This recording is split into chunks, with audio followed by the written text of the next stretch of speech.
What Hilton wanted to do, and did, was put the cake in the middle of the plate, using only his cleanest finger, and then poured the peaches and the remaining syrup over all. Then he took the 21 red, white, and blue striped candles and stuck them all atop the 2 3/4 inch pound cake. There was not much room left over, that's for sure. Hilton looked at his dirty thumb and forefingers only a minute and then grabbed a peach anyway, popped it into his mouth like it was just a piece of candy. Oh, he thought, he did love those peaches. He looked up and was pleased to see that Jarvis was watching. Hilton smiled at his buddy, but offered him no birthday cake. "Give me some matches," was all he said. Jarvis straightened his leg to reach into his pocket and then pulled out his cigarette lighter. He held it over to Hilton, but Hilton shook his head. "No, no," he repeated. "I want matches. Has to be matches. This has to be done right. Abby is going to want a report." Jarvis thought a few seconds, then reached back into his pack and produced a C-ration condiment sack. He ripped it open with his teeth, and the green pack of matches was right there, right under that roll of brown toilet paper. He tossed the matches at Hilton, who caught them in his left hand. Hilton struck a match, instinctively shielding it with his hands from the surrounding jungle. It really was getting dark, so we'd have to do this fast. He touched the match to the candle farthest from him and was pleased with how quickly it lit. He did another candle, then another, until they all were lit, all spattering little sparks of light into his peaches. With 21 candles burning on the tiny cake, Hilton soon had quite a blaze roaring in front of him.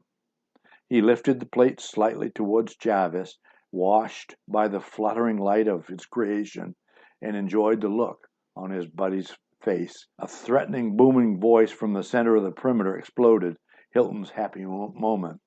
Maybe it was Captain Smith. He couldn't really tell. "Hey!" it bellowed in a tone bound to terrify. "What the hell are you people doing over there with that goddamn light?" Hilton quickly pitched to his knees, drew a deep breath, and blew mightily against the candles. He welcomed the darkness that again shrouded his position. He sighed in relief, glad that he heard no footfalls coming his way from the CP. But then one candle sparked and reignited, then another, then 3. Hilton couldn't believe it. He dove instinctively at the cake, painfully mindful of the light that now flickered and reflected off the leaves over his head. Jarvis's mouth was open, but he didn't seem able to speak. "What is that damn light?" boomed the voice again. Hilton was certain it was coming closer. He inhaled and blew at the candles again, his lips now inches from the candles. He thought he saw the cake move when he blew the second time. He knew that several peach slices shook on the plate. A candle sputtered white light, and Hilton blew again. More sputters, more blowing. Hilton wondered if he might hyperventilate and faint. He wondered if somebody from the CP might come kill him. A very long minute went by.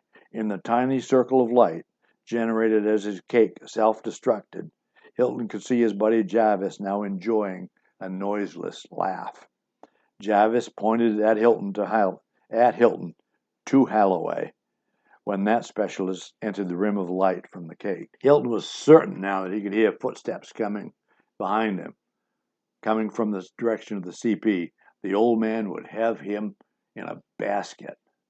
He blew again on a pesky, sputtering candle. He pulled 2 candles right out of the cake, burning his fingers on the hot wax as he drove them into the mud beside his plate. He had no time to shake the fingers. Another candle started to spit defiant light at his face. He pulled that candle out of the cake and ground it into the ground with the palm of his hand. His mind and his eyes flashed, searching for a solution to his problem.